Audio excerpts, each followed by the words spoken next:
Hi there. Ever tried finding a word in a dictionary? You don't start at page 1 and flip through every page, right? You go straight to the middle, then narrow it down.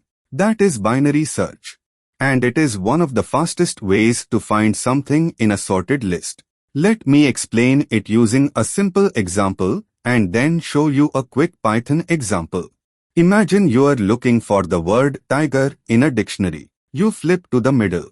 Let's say you land on a page with words starting with M. Since tiger starts with T, which comes after M, you ignore the first half and look in the second half.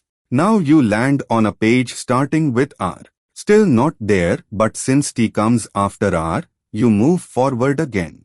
Eventually, you land on T, and there it is, tiger. You didn't read every page. You just kept cutting the search area in half. That's exactly how binary search works in computing. Here's what it does. Look at the middle of a sorted list. If it is your target, you are done. If it is smaller than your target, search the right half. If it is bigger, search the left half. Keep repeating until you find it or the list is empty. Let me show you a simple Python example. This will print found at index 4. Because 9 is the fifth element in that list. Here's why binary search is awesome. Even with a list of 1 million numbers, it only takes about 20 steps to find something.